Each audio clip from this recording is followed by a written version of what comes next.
स्वामी विवेकानंद जी ने कहा है कि एकाग्रता ही सफलता की चाबी है। जब आप अपनी ऊर्जा को एक दिशा में लगाते हैं तब असंभव भी संभव हो जाता है। दोस्तों, आगे स्वामी जी की 3 कहानियों में हम देखेंगे कि सभी जगह से ध्यान हटाकर कैसे एक काम में लगाया जाता है। पहली कहानी, स्वामी जी एक पार्क में आराम कर रहे थे।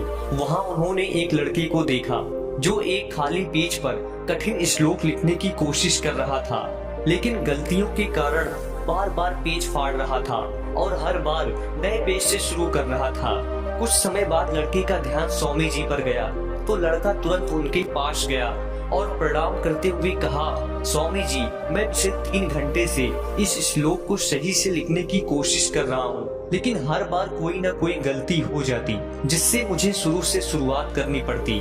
मुझे समझ नहीं आ रहा कि मैं क्यों नहीं लिख पा रहा हूँ। स्वामी जी मुस्कुराए और बोले, बेटा, केवल फोकस की कमी के कारण ऐसा हो रहा है, क्योंकि एक साधारण इंसान अपनी ज्यादातर ऊर्जा बेकार की बातों और आदतों में लगा देता है, इसलिए लगातार मन भटकता है।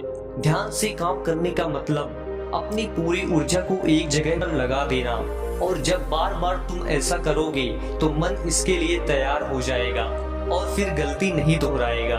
लड़के ने पूछा, स्वामी जी, अगर मन बार बार भटक रहा हो तो मैं एक काम में ध्यान कैसे लगाऊं? स्वामी जी ने पूछा, तुम लिखते समय जरूर किसी व्यक्ति या घटना के बारे में सोच रहे हो?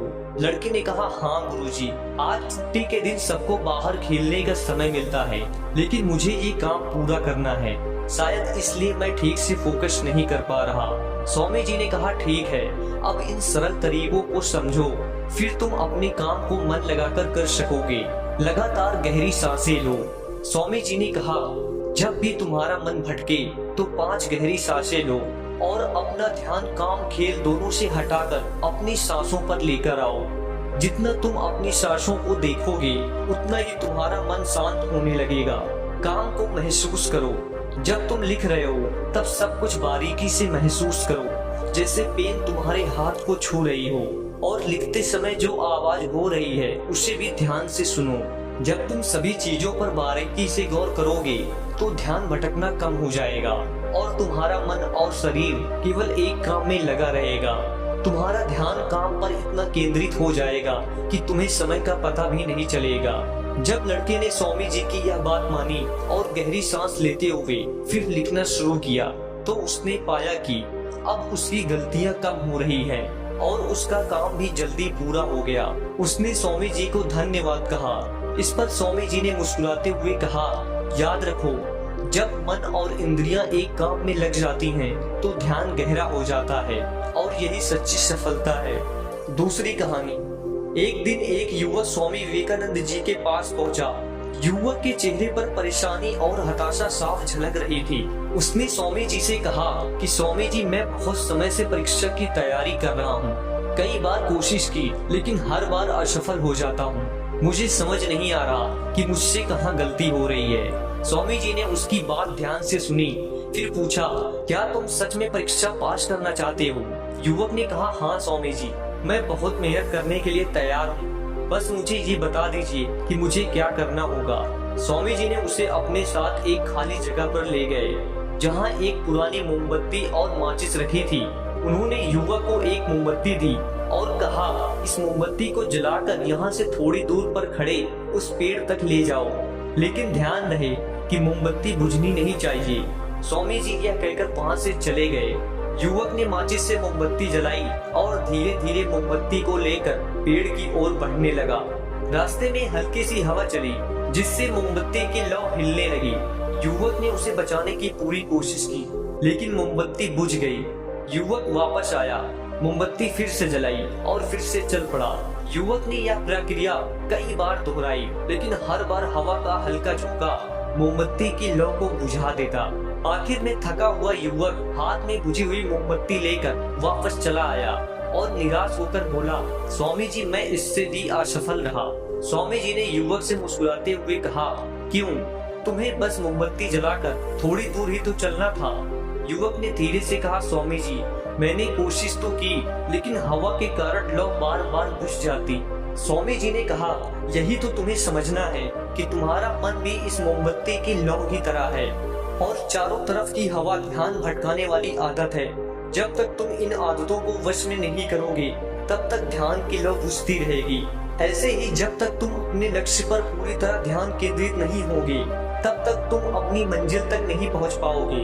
इसलिए मन को एकाग्र करो और जो काम करो उसमें पूरी तरह डूब जाओ। तुम्हारे प्रयास जरूर सफल होंगे। और याद रखो, सभी तरह के ज्ञान का मूल तत्व ध्यान है। इसलिए कुछ भी करने के लिए तुम्हें एक जगह ध्यान लगाकर तो सीखना ही होगा। तुम जैसी आदत डालोगे वैसा ही मन होता जाएगा। इसलिए छोटे से छोटा काम भी ध्यान लगाकर करो। ऐसा करने से मन और स्वभाव बदल जाएगा, फिर तुम्हें सफलता जरूर मिलेगी। तीसरी कहानी। एक युवक ने स्वामी जी से पूछा कि मन में आ रहे विचारों को कैसे छोड़ते हैं। स्वामी जी ने युवक से कहा, बताऊंगा, लेकिन उससे पहले तुमको एक परीक्षा देनी है। फिर एक गिलास पानी को पूरा भरकर स्वामी जी ने युवक के हाथ में पकड़ा दिया और कहा, पानी की एक बूंद गिराए बिना इसे पकड़कर खड़े रहो। युवक ने कहा, ये तो बहुत आसान है, और गिलास संभाल लिया। शुरू में सब कुछ ठीक था, लेकिन थोड़ी देर बाद ही उसके मन में संदेह उठने लगे। इससे क्या फर्क पड़ेगा? आखिर कितनी देर तक मुझे ऐसे पकड़े रहना होगा? जैसे जैसे ये विचार आने लगे उसका ध्यान भटकने लगा और गिलास से पानी छलकने लगा। अंत में स्वामी जी ने कहा, बेटा, जब तुम्हारा मन शांत था तब तक पानी नहीं गिरा, लेकिन जैसे ही तुम्हारे मन में विचार आने लगे तो पानी बाहर गिरने लगा। उन्होंने आगे समझाया, जैसे गर्म लोहे पर हथौड़े की चोट उसे नया रूप देती है, वैसे ही तुम्हारे विचार व्यक्तित्व और मन को आकार देते हैं। तुम्हारा मन भी गिलास में भरे पानी की तरह है, जिसे आसानी से विचलित किया जा सकता है। अगर तुम पानी यानी मन को स्थिर रखना चाहते हो तो पहले सभी विचारों को स्थिर करना सीखना होगा। अब तुम एक काम करो, इस गिलास को फिर से पकड़ो और अपना ध्यान अपनी सांसों पर ले आओ। अपनी सांस को पेट और सीने में आते जाते महसूस करो। हाथ में होने वाले दर्द और असहजता को जाने दो। मन में जो विचार आ रहे हैं उन्हें बहने दो। खुद को याद दिलाओ कि तुम विचार नहीं बल्कि उसे दूर से देखने वाले इंसान हो। ऐसा याद रखने से विचार आकर चले जाएंगे, लेकिन मन को विचलित नहीं कर पाएंगे। थोड़ी देर तक युवक ने इस अभ्यास को जारी रखा और गिलास से एक बूंद पानी गिराए बिना खड़ा रहा। स्वामी जी ने कहा, इस तरह ध्यान से अभ्यास करते रहो। धीरे धीरे तुम्हारा मन शांत होने लगेगा और तब तक कोई भी कठिन काम करना तुम्हारे लिए स्वाभाविक हो जाएगा। इसके बाद वो युवक स्वामी जी को धन्यवाद कहकर घर वापस लौट गया।